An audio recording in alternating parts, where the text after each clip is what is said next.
What exactly are we recording? We're recording first. The first beer for the Morning Wood Club.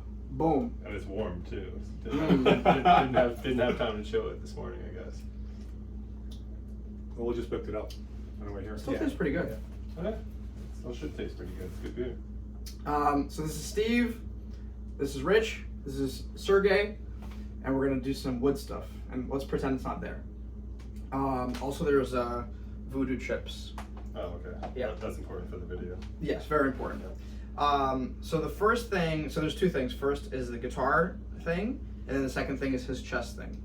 So with the guitar thing, I just need to know where the stuff is going to be on the guitars, so that way I can go around it appropriately. All right. So with the guitar and where layout is concerned, we have this as a sort of prototype of a design that was going to be, right? So the neck cavity is here, so that way I can sort of map everything out. With guitar and where placement ends up being is predicated all around scale length, right? Mm-hmm. So your scale length on multiple different guitars, right? So standard Stratocaster would be a 25.5-inch scale length. PRS style, which would be this, would be 25-inch scale length. And these are all guitars that you made, except for this one, right? You made all these guitars. Yeah, this one is one of my. It was my first guitar. Yeah, so guitar he made these guitars. So on Gibson, it's 24 3/4. Okay. Similar with Martin, and I don't know what the Alvarez is, but I could probably measure it quickly. Well, for these bodies, this would be more of a style, so like nothing, a Ibanez kind of thing. Well, no, nothing is determined yet. All we have is a neck pocket, right? A neck that could fit in it.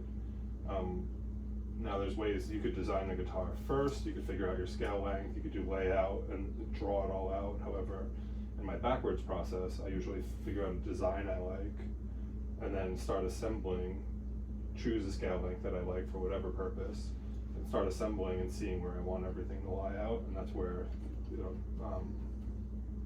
prototypes, are developed for me. Some people use a CAD program and design guitars that way. Some people do mechanical drawings and just draw out the entirety of it in each individual piece.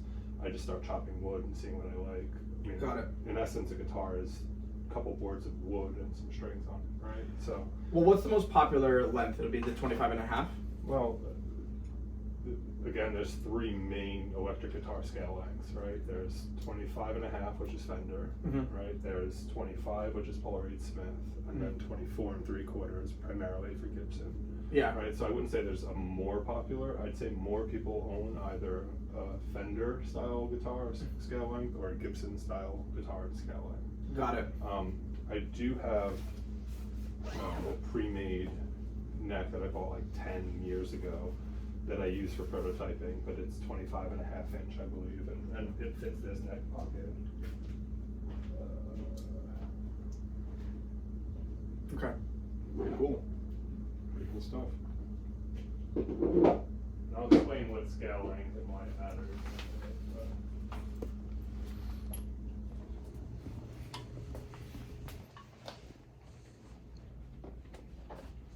This is an important part. Not falling off. Ooh, look at that.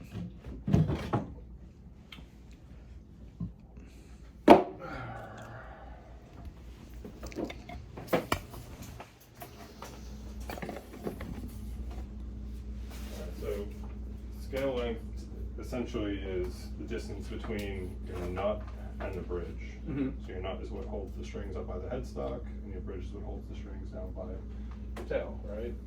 So the distance between here, give or take, and here would determine your scale length.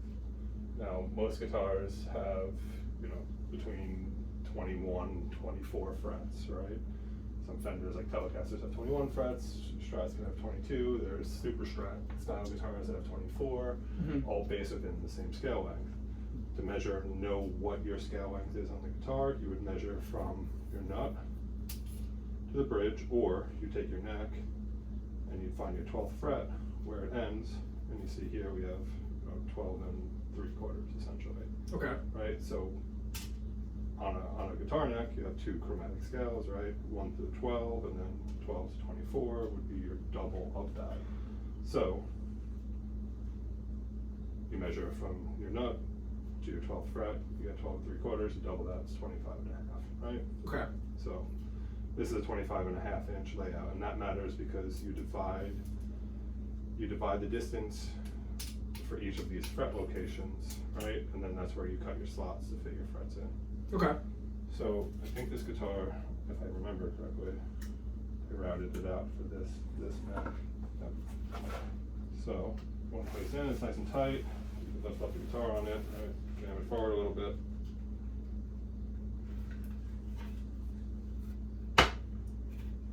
And now to measure scale length, or where the bridge location would be, or stud location, we would take a ruler.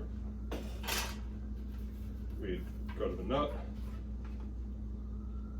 We'd measure 25 and a half inches. Mm-hmm. And we'd mark that our nut would go about here. We would do that on both sides of the neck. 25 and a half. So here.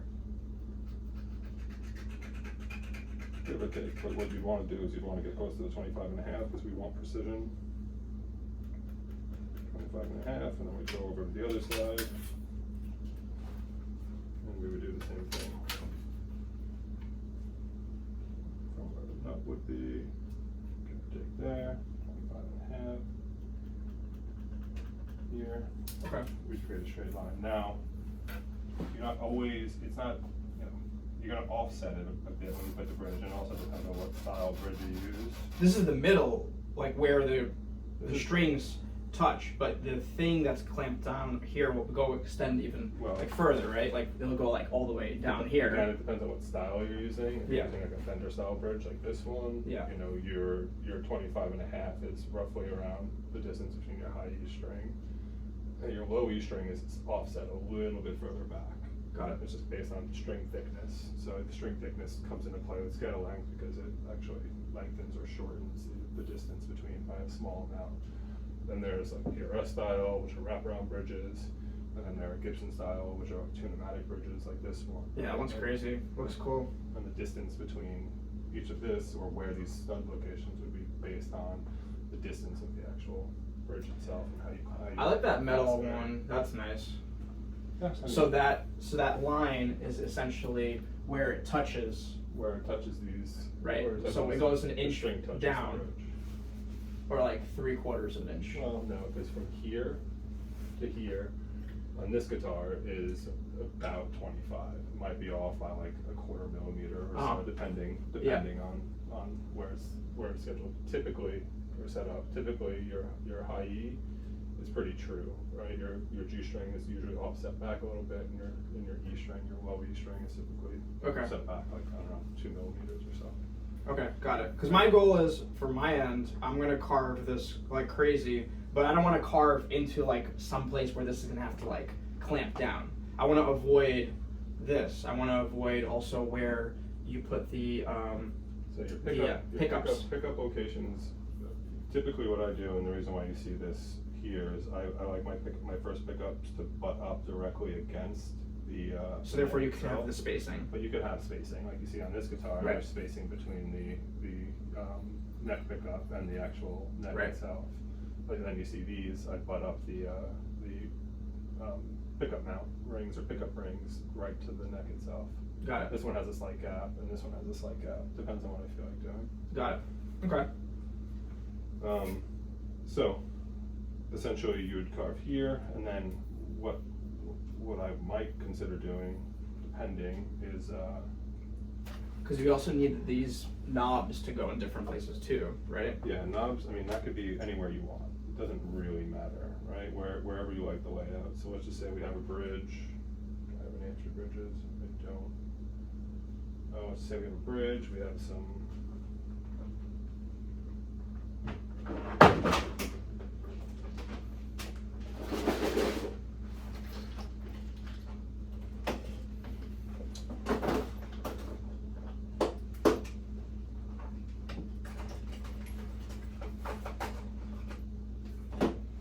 Creative with the knobs. Some Yeah. pickups. Let's just say they go about here. Yeah, do something with the design. Yep. About here. Right, because the knobs you could put literally anywhere you want. Yeah. There's no rhyme or reason. No, I mean. You just need a certain number of them. Looks like 5. Yeah, but also you don't want to put it like right here and then like random right there. Right. It's all in this vicinity. Think of it if you're a guitar player, how accessible they are too. If I was a guitar player. So you don't need 5. These are switches. They're 3-way switches. So this allows me to get certain wiring, different kinds of wiring for each pickup. Okay. So I could do, series, parallel, or I could split. I could make a humbucker or a single coil. So each of these locations actually determine what sort of sound I might get from an output. Okay. Right? So a standard guitar, you might have 2 knobs, right? Depending, and then you have a pickup selector switch that tells you which pickup you're actually using. So all the way down, your first position is just this pickup. Second position is the 2 of these pickups. Third position is the middle pickup. Fourth position is the middle and the neck, and then fifth position would be just the neck. Now you could wire that to do whatever you want it to do, however that's standard. Right. On I don't know, a Gibson you have 4, and that's to control volume and tone for each of those pickups. Right, and then you have the rhythm treble thingy. Which is your pickup selector switch. So your rhythm would be your neck pickup, and your treble would be your bridge pickup. Got it. Rhythm or your neck pickup typically gives you like a warmer tone, and your bridge pickup usually gives you like a I don't know, I want to say tinier, flatter, maybe thinner, screamier sort of sound as well. So more treble, more high end, whereas rhythm gives you more low end bass. Got it. Okay. So we figure we have plenty of flexibility where we would lay these out, so long as we have enough space for the bridge. Typically, you'd offset this, by, I don't know, 1/2 inch or so from the bridge, but you can get it closer or further. It does affect tone a little bit, because the closer it is to the bridge, the tinier or the higher, higher frequency or treble it would give. And then the neck, I like it right on it, because I like to pick up the neck wood as well, and not get so much distortion from the body wood as well, right? Right. So and this is embedded, like it's not going to sit on top, right? Yeah, so there would be a cavity. Right.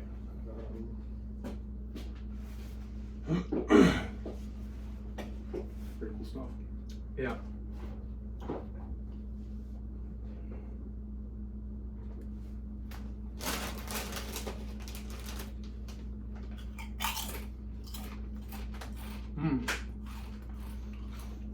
We're sponsored by Zapp's potato chips. They're delicious. So the cavity would allow for the ears of the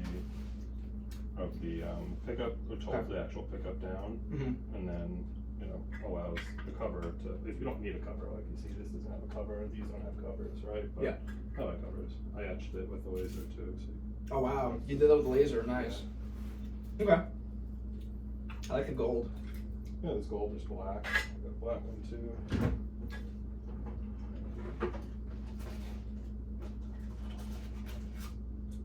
Not black.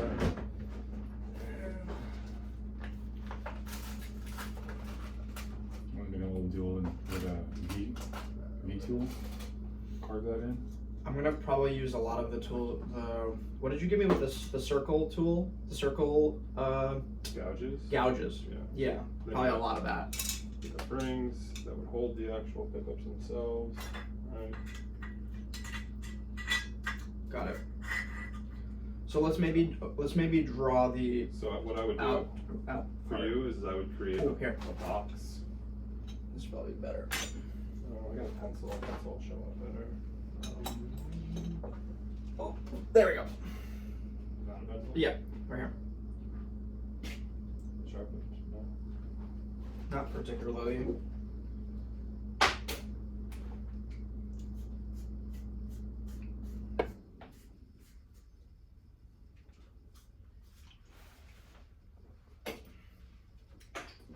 So in your instance, I mean, there's 2 ways of going about it. We route out everything first, right? And then we have a full, we have everything laid out in place, or we can create a box. The only issue with creating a box is we just have to make sure we're flat when we're routing, right? So our holes are going straight in, and our pickup cavity is going straight down. So this is flat. If we alter it, we'd have to create a platform that allows us to route flat. So your choice, another time soon, we could either route out the pickups now, or How about whatever you think is best in terms of the photo that, you remember the design that I sent you? That's the crazy ornate design, that's like with holes and stuff. mm-hmm. Whatever you think would be best for that. Because it's not going to be like anything close to flat around it. It's going to look wild. Yeah, I'd leave this area all alone for now until you figure out your design around it, and then we'll figure out routing out your pickups. And the same thing on that guitar, we could do the same exact thing. Yeah, let's do that. So we Perfect. have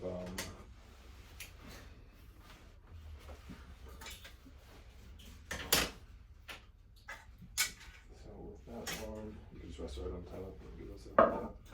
So we got the same neck pocket, yep. Got it there. And with this guitar, Is this wood, the second guitar wood, easier to carve? Is this softer? they're the same wood. It's the same wood? They're both the same wood. Well, the top is just a veneer I put on it just to. Oh, okay, got it. What is remove your this mouse? thing? This is the template that the guitar was routed from. Okay. So it has most of the layout here. Oh, wow. Um, Oh, there we go. That's perfect. So in this case, shift that up a little bit. And move this to be there. I'll hold it down. And get our center lines on. Use one of the clamps. Nah, that's all right. I'll just.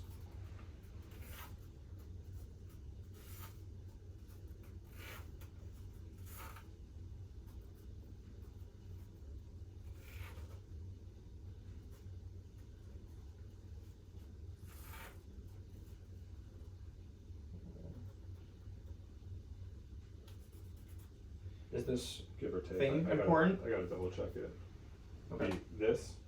Like this shape? Because I see behind it has the holes The for beginning the... for a hole of. Right, but it kind of doesn't matter if so I'm going to be that's going how you get crazy. your electronics into it. Right, So but if I'm what carving the works. crap out of it, right, does it matter? No, just no. We'll figure out. Nothing. There's good steps. Things like when you're producing it or laying it out. Again, if you're just designing to design, then we could figure out the rest afterwards. It's not that important, Okay. right? We'll lay out or control cavities or whatever else we need to figure out we could always figure out later. We have drill presses, we have routers, we have templates, we have all sorts of things we could leverage and use. So Okay. where did I put that? Oh, here.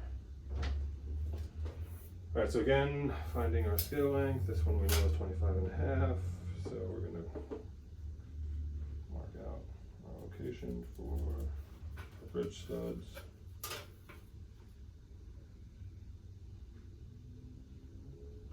Now this is meant to be just a guide, right? So Yeah, I'm not going to come like really down to the wire close to it.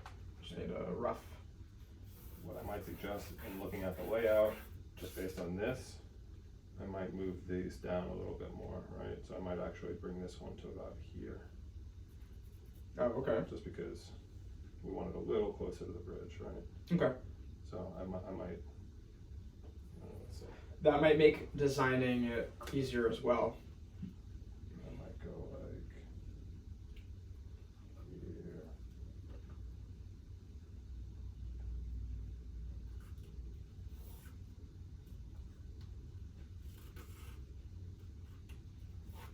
Give or take, right? And then get rid of that one. Okay.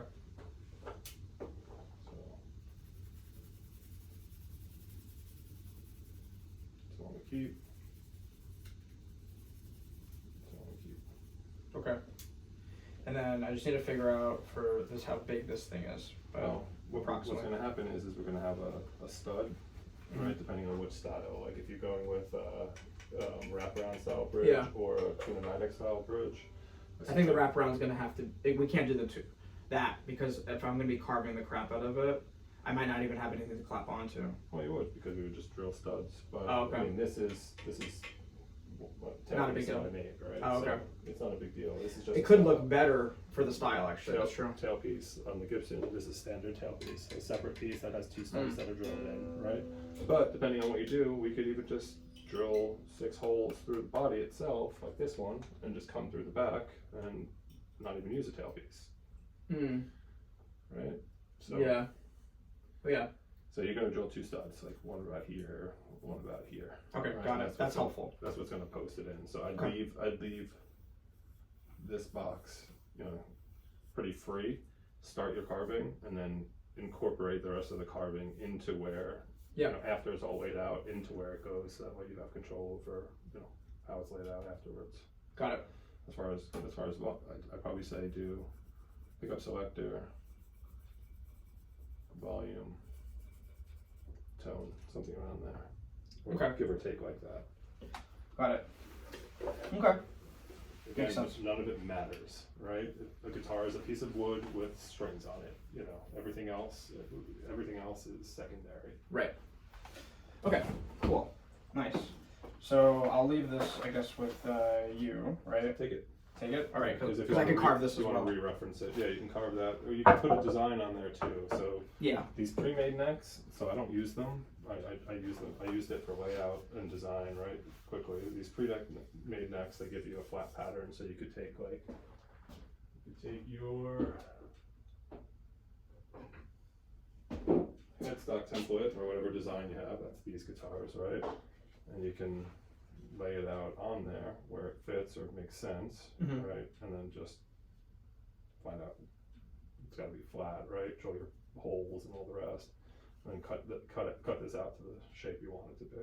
But yeah, I'm probably gonna go wild with that because this is literally that would be the carving. It'd have to match the design of the body, right? Yeah, it could, or it could literally be Standard. a circle. Oh, yeah, It yeah. doesn't really matter. Right. What does matter is your tuning peg locations, because you know, depending on how wild they're pulled, it usually puts too much tension at the nut and makes tuning a little bit more challenging because it'll pinch against the nut. Got when it. you turn it, you know, it won't. You know, you might have a quarter of a turn that it didn't register because it's stuck against. So the should I put those lines for this? So- Might as well. Well, no, not necessarily, because you want to figure out, right? So if you have your bridge location, you want to.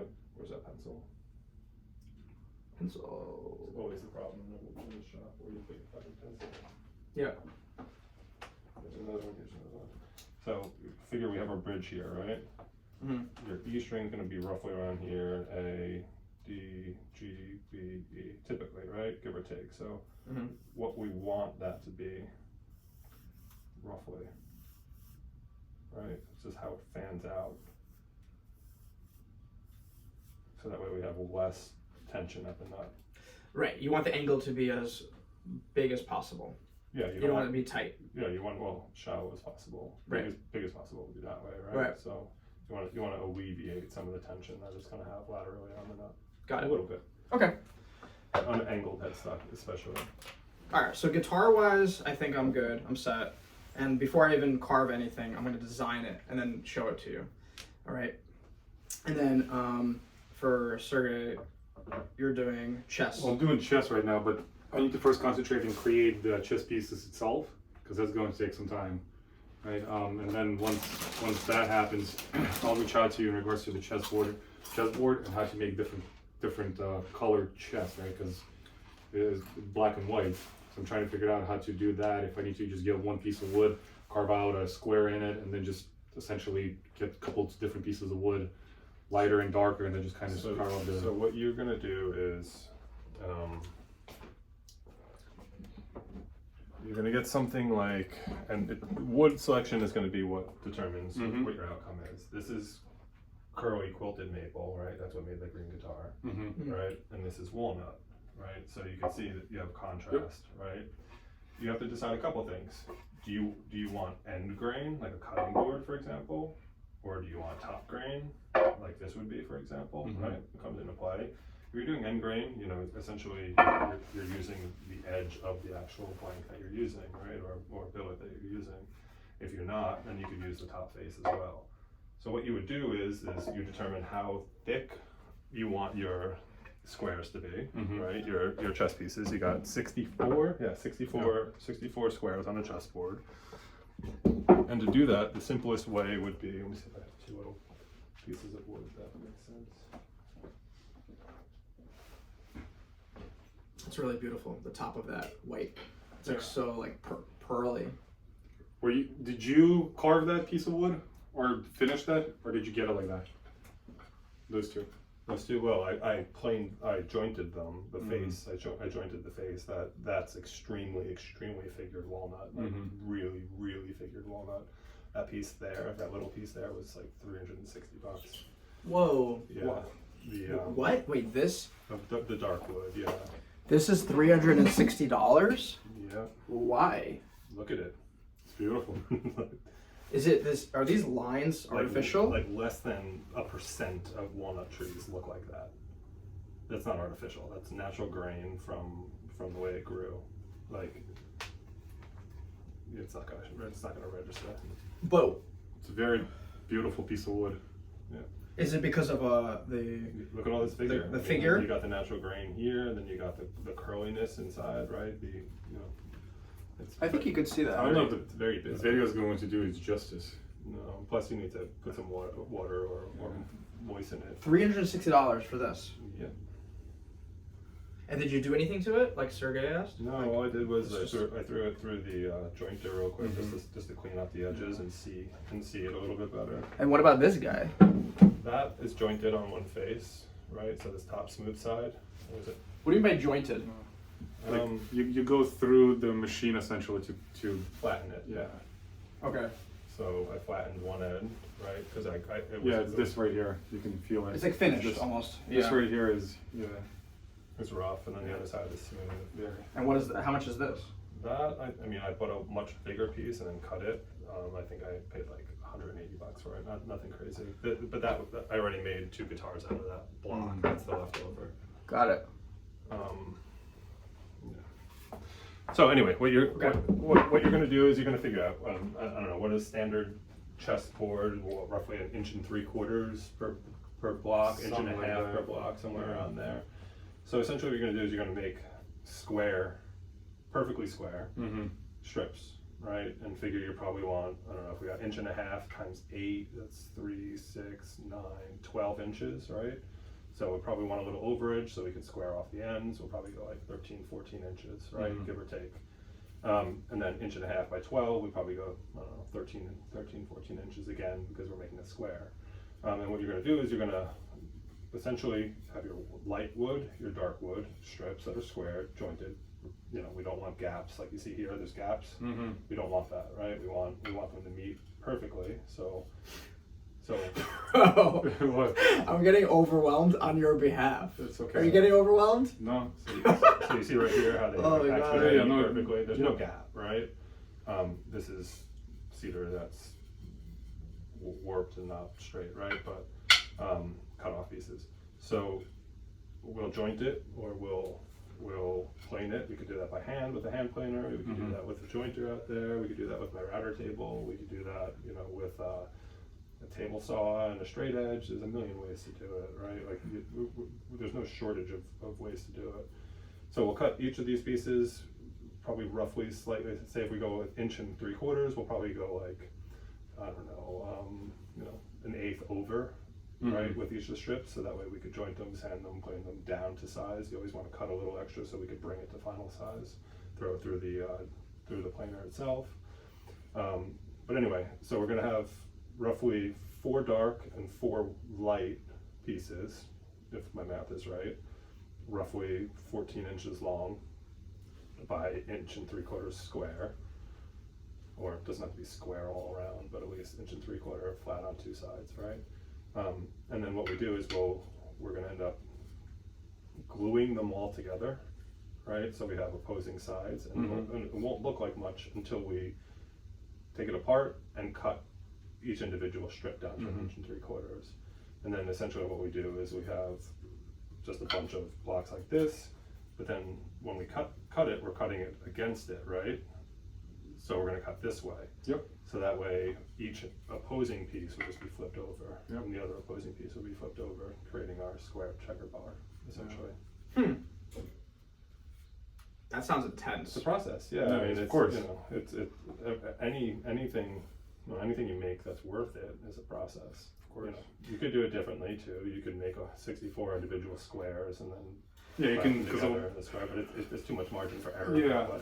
so what the videos that I saw is essentially you get an oak, like a nice, I want to say like 4-inch, 5-inch oak, and you get it in a circle, right, and just cut a square through there, and then from that point on, I think the measurements were an inch and a half or so. Essentially, he cut individual squares and then he fitted in, and then he took a plaxi, and then just essentially filled in all the spots from that perspective, and then sanded it down as well. But some of the videos that I saw, but I think it's just way too much of a hassle that to go with that process. So Yeah, I think it's easier to do it in strips. I Yeah. mean, you could do like a cutting board with each individual piece and then flip them over if you want. I mean, the same process that, you know, making a cutting board versus making a chessboard or checkerboard, right? The quickest and easiest way, instead of having to worry about 64 individual square pieces that perfectly You have to glue make up sure and it's all put perfect, together, right. Yeah. That's the difficulty, is the geometrical aspect of precision it. of- Like, like this is not going to be easy, but at least because I'm making it abstract and weird, there's like this margin of error that's allowed that no one would notice. If I like messed up, quote unquote, no one would notice. Right. But this geometric, that's why I'm getting like overwhelmed just listening to it. I'm like, oh man, because it has to be all parallel, perfect precision. If you want. I mean, if you're gonna do it, you might as well do it right. And if you want good You have results, to. yeah, you should. Otherwise, you should. you're gonna have all these spaces. It's gonna look ridiculous. I mean, in theory, you could just take a marker and draw a square on a piece of wood and call it a chessboard, right? Yeah. I mean, you could do that. You could do market No. too if you want. You can Yeah. cut little thin pieces of veneer and glue them to a Take a solid magnifying glass and just go under the sun and just board. Etch it. Yeah. Yeah. You the could, same you way. could take the laser here and then just carve in Yeah. the Which one's yours? That's what I thought. Okay. carve in the checkerboard, Yeah. right? I mean, There's a million and one different ways, but yeah. I mean, that's the one that you said sounds interesting because you don't have to worry about the outside clamping it down. Because when you do this like this, Right. what's going to keep it from like opening up from the inside out? The problem The glue? The problem with the method that I explained is that you have to make sure everything is 100% accurate. Right? If you cut a square in a piece of oak, but then you would have to make sure every single piece, every single box for the chess Mhm. fits in perfectly. So once you have them cut, it has to fit in. It's like building a puzzle. Mm. Right? It's literally building a puzzle versus what Rich described is you put 4 pieces of wood together, right, and then you have to cut it from that perspective. It's more modular, You're which is gluing- nice. you're The gluing modular eight- aspect is You're nice. gluing 8 pieces instead of 64 pieces. Right. And then what's holding it down from the outside? The glue?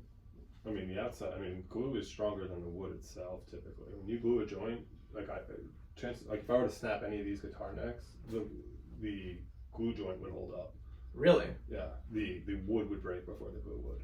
That's like special glue. It's strong. Yeah, I mean, it depends on what you use. You could use epoxy too, depending on what you're using, right? I mean, wood glue would work fine. There's different types. Like this is Type Bond 3, right? Mhm. This is waterproof exterior, and it's superior quality. I guess they. Sponsored by Tight Bond I 3. use That's the fine. Gorilla Glue for the wood as well. I think it's type 1. Yeah. So Yeah. there's Gorilla wood glue Yep. too. Yeah. Oh, nice. That's the one. Is it type 1 or type 2? Type 2. Yeah, it is. So that's the one I used before I played around with it. Yeah, and it's nominal the differences between cost, right? Yep.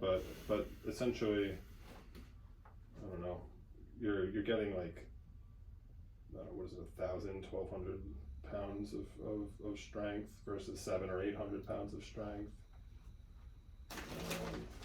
This one doesn't say, but I think Type Bond blade is like something silly like 1,000 or 1,200. Might have it in the front plate. It said Type 2. No, it says type 2, but in Or regards to Type Bond 3. no, but in regards to how much weight. This is Type 2. So you're saying by bonding it won't fall, it won't come apart. Correct. As long as your glue joints are clean, you have two good flat mating surfaces that are meeting together. There's no voids or valleys, right? They're clean flat. glue joints. Yeah, they're flat. There's two good, perfectly bonded surfaces. Oh wow. Then it'll be stronger than the wood itself. Karate chop it if you want. It's gonna break the wood before it'll break that joint. Oh, that's crazy. Yeah. Yeah, but you know, That's what we could do. We could do karate chops afterwards. Yeah, to test, really test it. Yeah. Spend 7, 8, 10, 15 hours making a board and then karate chop it. And then you have to make the pieces. Yeah, which is like the lathe, right? Yep. I initially was gonna do a stencil. And then I was like, stencil was gonna take so long because for me, I have to do it. If you want to do it in the 3D, you have to do it from each side, especially like horses, for example, right? Yeah. You have to do it from. The pawn you could do a stencil. Yeah, you can do that, but like for each individual, like the unique pieces, I'm just gonna do a freehand on that one. This way, go from there. Well, pawns you're gonna have to repeat, right? Well, yeah, pawns are, but that's the beauty of the chess set, especially my first one, is that I can make it as unique as I want to. Everything's gonna be different. Oh yeah, that's the reason I don't want to do a stencil, because stencil is great if you want to have a precision to sell it on Amazon. Right, but I want it to be my first chess piece because I'm going to be utilizing it myself, right? And I think having a unique, each individual piece is going to be unique. Pawns, yes, you can stencil those all day, but yeah, you want profiles more so because you want to check against it. So it's hard to take a square piece of wood and whittle it down on a lathe to be what you envision it being without first having like an idea or an image of what you want that end result to be. So having some form, and it doesn't have to be a stencil, but an outline, a rough guideline. Your marked lines on that block, right? In which, well, this part's the base, this part's the center, this part's the head of the piece, right? You want some rough idea of where that'll be. So also you want them to be about the same height, so it's visually appealing on the board when you're playing, right? So those things should fall within some form of like category, right, or some form of stencil loosely, just to make it easier for you when you're standing there, and starting to chip into wood at high speeds with a sharp object, right? So but that's the harder part. So the harder part is those pieces. That's going to be the harder part. The chessboard is it's a process, but it's pretty basic. It's a pretty basic process by and large. It's just a lot of steps to do it. Wood preparation, layout, glue drying. Typically, I mean, depending if there's no load on the wood you're working with, you don't have to wait 24 hours. Most people are going to tell you wait 24 hours to dry, but most wood glue is pretty dry in 30 minutes, dry enough in 30 minutes. So I don't know, give it an hour or two, and you could probably move on to the next step. Without consequence, so long as you're not like applying massive pressure to the piece itself. Fun. Any more questions? Not right now. All right. I think that's the end of our first episode.